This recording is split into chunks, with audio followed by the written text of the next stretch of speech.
ഈശോയിൽ ഏറ്റവും സ്നേഹമുള്ള പ്രിയ ദൈവമക്കളെ, ഈ വിശുദ്ധ പ്രഭാതത്തിൽ നാം ദൈവതിരുസന്നിധിയിൽ പ്രാർത്ഥനാപൂർവമായിരിക്കുമ്പോൾ ക്രിസ്തുവിൻ്റെ ദൈവത്വത്തെ ധ്യാനിക്കാം. ഇന്നത്തെ സുവിശേഷത്തിൽ യോഹന്നാന്റെ സുവിശേഷം 8-ാം അധ്യായം 51 മുതൽ 59 വരെയുള്ള തിരുവചനങ്ങളിൽ ക്രിസ്തു യഥാർത്ഥത്തിൽ ആരാണ് എന്ന് യഹൂദരോട് യേശു വ്യക്തമായി പറയുന്നു. എന്നാൽ അവർക്കത് ഉൾക്കൊള്ളുവാനോ ക്രിസ്തുവിനെ ദൈവപുത്രനായി അംഗീകരിക്കുവാനോ കഴിയുന്നുമില്ല. അബ്രഹാത്തേക്കാൾ വലിയവനാണോ ക്രിസ്തുവെന്ന് അവർ ചോദിക്കുമ്പോൾ യേശു അവർക്ക് നൽകുന്ന ഉത്തരം ശ്രദ്ധായകമാണ്. അബ്രഹാത്തിന് മുമ്പ് ഞാനുണ്ടായിരുന്നു.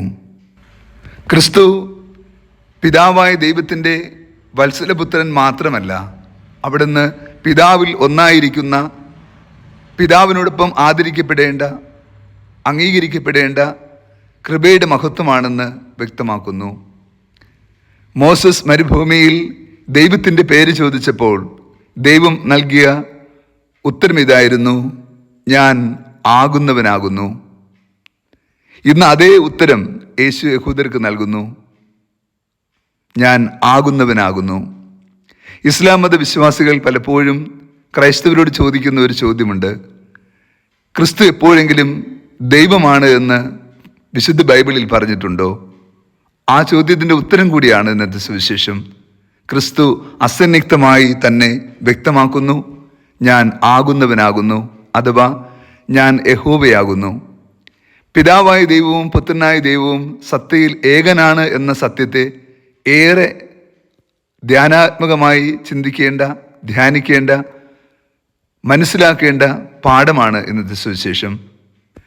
ക്രിസ്തു പിതാവായ ദൈവത്തിൽ നിന്ന് മനുഷ്യാവതാരം ചെയ്ത് നമ്മളിൽ ഒരുവനായി നമ്മുടെ ഇടയിൽ വസിച്ചുവെന്നും അവിടുന്ന് ഒരേ സമയം യഥാർത്ഥത്തിൽ പൂർണ്ണ മനുഷ്യനും പൂർണ്ണ ദൈവവുമായിരുന്നുവെന്നും അതാണ് നിത്യസത്യമെന്നും ഇനി പിതാവിൻ്റെ പക്കലേക്കാണ് പോകുന്നതെന്നും ഒക്കെ യേശു അസന്നിഗ്ധമായി പഠിപ്പിക്കുകയാണ്.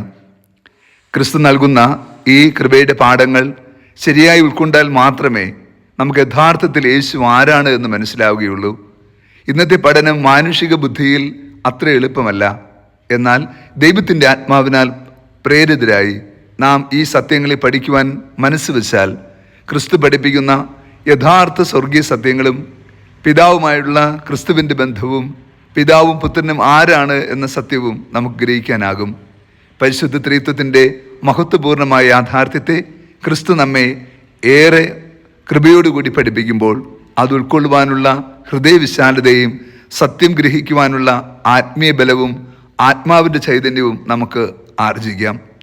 ദൈവത്തിൻ്റെ കൃപാവരവും ദൈവത്തിൻ്റെ പദ്ധതിയെയും ആഴമായി ഉൾക്കൊള്ളുവാൻ നമ്മുടെ ഹൃദയത്തെ ഒരുക്കണമേ എന്ന് ഈ ദിനം സ്നേഹപിതാവായ ദൈവത്തോട് നമുക്ക് പ്രാർത്ഥിക്കാം.